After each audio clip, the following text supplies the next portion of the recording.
I'm Jen. And I'm Jayne. And we're SpielMill. And today we're going to review the board game Tabannusi from David Spada and Daniel Taxini and Indie Board and Dice. So Jayne, why don't you start by talking about the game mechanisms? Tabannusi is based on the ancient city of and I'm assuming the structure of was similar to what the game is presented to us. In the game, there's 5 major districts, and you're going to go around from district to district doing different types of actions depending on what kind of district you went to. So there's 3 common districts. There's a port, and then there's a ziggurat district, which is a temple district. So that's like your priests and whatnot. So your religious area. So anyway, each of these districts operates differently. Like the port gives you all kinds of special powers. And it gives you points as well, but it's really about building up special powers and abilities, resources, and stuff like that. You get these crates, which are actually pretty cool. It's one of the innovative things about the game, is that you can have 4 different crates for 4 different types of resources, and you can refresh those by spending other resources. So if you need a lot of blue resources, the resources in this game are colors.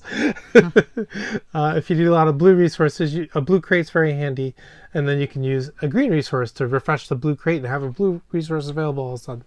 So it's very innovative in that regard, and that's pretty neat. And the port allows you to put you have these discs that you control discs that you put on ships and stuff, and that gives you powers and abilities that make your game stronger. So that's the port district. The ziggurat district is the temple district. Not a lot goes on there, but that's where you go to get more points, really. End game scoring, yeah. And it's really about end game scoring. So that leaves most of the rest of the game for your common districts.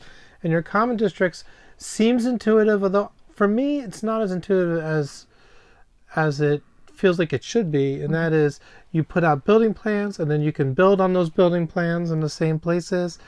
And you can also build out gardens, and the gardens are like water gardens. So they're like, you have to put out water first and then gardens, tiles on top of them, and you get points if you build a building, or you don't get points, but you get to go up on these tracks if you build buildings next to gardens that you own, etc., etc. And one of the interesting things about the game is that you can, Jen might put out a building plan for a type of building, but I can finish it. And so that can really twist up who benefits from the building. Now, if I finish her building, she benefits by going up the track for that building. But it's kind of interesting in that regard. And the other big thing with the game that I think is going on gameplay-wise is when you go to a location, there's a barge at every district. So there's the 3 common districts, the port, and the ziggurat, and each barge has 5 dice on it. And you roll those at the beginning of the game. But if I were to go to District 1 and the dice all say 3s and 4s, that means that I can only visit District 3 or 4 in subsequent turns. I can't go to District 5, the Ziggurat District, or District 2, or come back to 1. So that really means that you got to plan ahead in this game. And, I think it's really interesting how that affects gameplay. So I think also what's really interesting is that when you go to one of those barges in the neighborhood and you take a dice, when the last dice is taken, it triggers a scoring. And so that's kind of a game timer. There's only 5 scoring rounds. And so at some point, especially after the first game, when I realized how quick it could go, I was like, pump the brakes. Like, I do not want to go to that neighborhood with only 1 dice left, because I don't want to trigger that scoring. On the flip side, whoever triggers the scoring gets gold. So, I'm kind of looking like, where is she going next? Do I think she's going to go to this neighborhood? Do I need to hustle over there so I can be the one that triggers it? So that's just kind of a neat in-game mechanism I really like. Yeah, that is neat. Yeah. A lot of people say that this game, the theme is kind of pasted on, and I've heard that about, a lot of the T games. However, I was curious. I wanted to know what the city of was all about. It was a major Mesopotamian urban area. It was abandoned in 500 BC. I'm not sure exactly when it was founded, but that tells you, how old it was. It was on the Persian Gulf.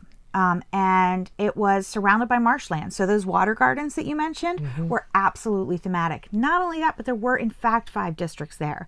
And the archaeological discoveries that they made when they unearthed it around like 1860s or something showed that there were 5 districts in a port, and that it actually really controlled most of the trading on the Persian Gulf at its height. It was a major area. And lapis was one of the major resources that they traded, which makes me wonder if that blue resource is supposed to be lapis. I wonder. So, did I know that? No. Did the game, instill that into me? No. I had to go look it up. But I really don't think the theme is pasted on. I think it's pretty clever. It does mirror the footprint of the city of Ur. It was a marshy area with a lot of water gardens. It was a port city, and they were doing trading.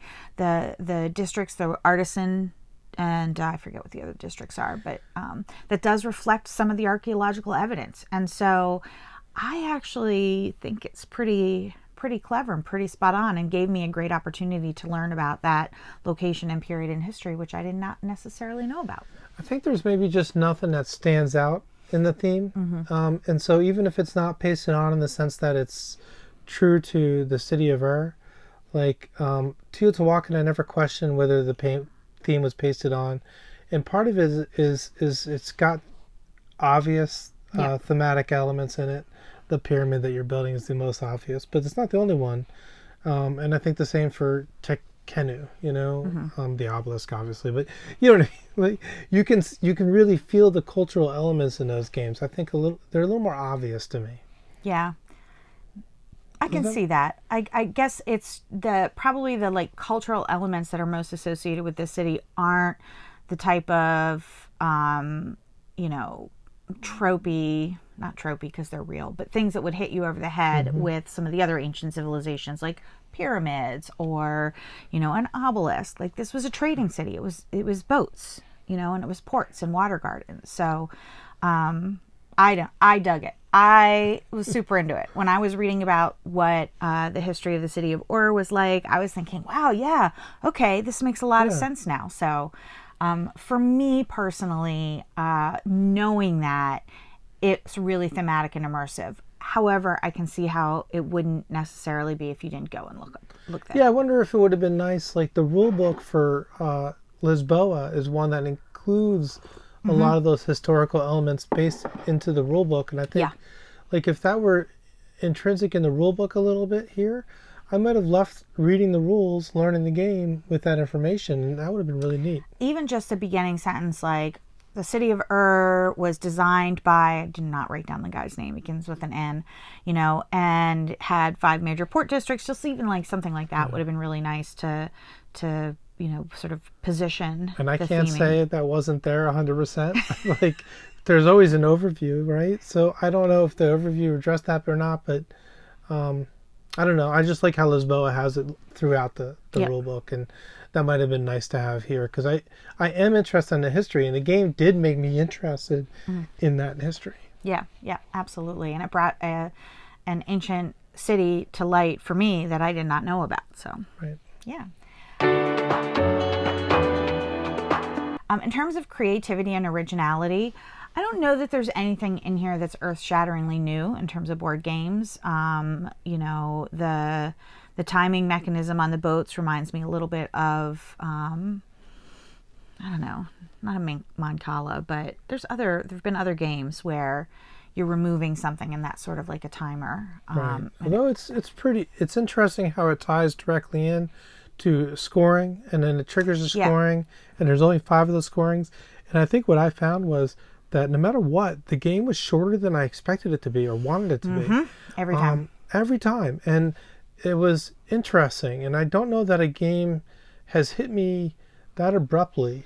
I mean, I'm sure there is one, but like it just was very abrupt. Yeah. I also feel like it, as the 4th T game, right? It would take a lot to surprise us. right? Yeah. We're expecting a certain something from the T games. And so I think it's better than you realize it is. I think it's more creative than you think it is. I think it's a really excellent game because it comes in the line and it's the fourth one in the series of the T games. I think a lot of people were just like, oh, okay, yeah, it's another T game. Cool. Yeah, I think it's quite excellent. I think the really gameplay love it. mechanisms, as I mentioned, the crates, I really love the crates and how they work.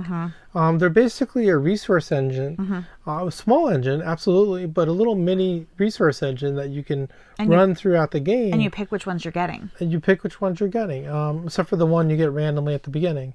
And then another really creative thing is how the barges work and how you go to that barge and there's three dice on there. And it's like, if I go to that district, I'm going to be stuck going to that district when I really need to go to this district. It really is innovative in how it handles that, and I really like that. Also, the way the main scoring engine in it is the buildings, and whichever building you control, the size of that building times where you are on a track, right? So you're trying to move those tracks up, which is a lot harder than like you think it's going to be. It's kind of hard to get your discs up that track, and so you could have a huge building, but it's not worth that many points because you didn't go up the track. And when your opponent builds the building that you were trying to build, it actually moves your disc up the track. So there's kind of an incentive to want somebody to build your building. By the same token, I needed 3 buildings in that district to score, or I needed 3 yellow buildings to claim that goal card. And now you just took my yellow building that I've been working my way up towards. So I think that's neat. There's a lot of that. Yeah, there's a lot of that. Like, it's not direct player interaction. Like, I'm not hurting you or attacking you. You're not, attacking me. It's not player versus player. But what you do really impacts my play. So I like that. It's interesting. It was making me think earlier when I was preparing for this. I was thinking a little bit of Tigers and Euphrates, which is a game you haven't played, and it is player versus player. Or you kind of take over each other's pyramids, though. If you win the combat between each other. So this is not as combative, but you are taking over each other's building plans. And I kind of was thinking of that in a similar respect. But again, you get something when somebody takes over your building plan. It moves your disc up the track. It moves your disc up the track, which the tracks are influence your final score. Yeah. And they get your resources and stuff like that too. So all of this in mind, the theme, pasted on or not, the mechanisms, the creativity. What do you think of the whole experience of the game together? Well, first of all, I think it was awesome, actually. I think it was super puzzly, super interesting. I do think there's a little bit of an entry barrier. Like, I found it wasn't as intuitive at first, and it took me a couple games to really get into the gameplay. But once I got into the gameplay and sort of understood the rules of, okay, when I build that, you go up on this track because I took over your thing, and because I have a garden next to it, I go up on that track, Once I got that down, which I think is a little bit of a barrier to entry, it's super neat and puzzly. And I'm really interested, and we've only played this at 2-player, which is a little bit of an aspect of our play group, but I think some of that would be really interesting with 3 or 4 players, because there'd be more of that happening where you're finishing somebody else's building. Whereas with the 2 players, a little less incentive to do that. Yeah, I agree with everything you said. I'm interested. We're doing Tabannusi and Teotihuacan on our 5x5 for this month, and I'm really excited now to kind of revisit the T games and see how they compare to this. Right now, this is pushing its way towards the top. I think Tabannusi and Sulkin are my 2 favorites right now. And probably whichever one I played most recently would be my favorite in any given time. But I think Tabannusi's up there. After a game or 2 of Tabannusi, it was not at all in the same place as Teotihuacan and Tabannusi. I liked it, but I didn't love it. But after that 3rd or 4th game, I started to really love this game. And I think, although it has a little bit of a barrier to entry for me, like it was just hard to learn at first, and the theme was a little harder to get to. I think it's a fantastic game, and now it's absolutely a keeper in our library, and I really look forward to playing it more. Yeah, absolutely. I agree with that. So what rating did you give this? I'm curious now. Well, I know, because it's like, it doesn't sound like it's near the top of my list, but it really is. And I gave it a 9.1. Wow. Which is really high, but I am a generous rater a little bit. You are. But I think in general, I just really love this game. And when I, put it up against my other games that were, my game started at 10 with like, Gloomhaven or whatever, and Spirit Island. And then I worked my way down. And that's where it fell. Yeah. I don't know what I'm rating it. I don't. I've gone back and forth on what I want to rate it. I think 8.75 is where I think it is for me right now. It could change. It's hard for me to do it in a vacuum. And I didn't do what you did, which makes a lot of sense. Just think about my 10s and move down. I was just kind of thinking about it in a big, giant, swirling mass of games. And I know it's up there. I really like it. So I'm going to go with 8.75. And I reserve the right to change my mind. I think that's good. It's obviously very high. So yeah, absolutely. Well, either way, we think Tabannusi is a great game, and we highly recommend it. Yep, we sure do. A SpielMill stamp of approval, if you may. So remember, every day that you game is a holiday.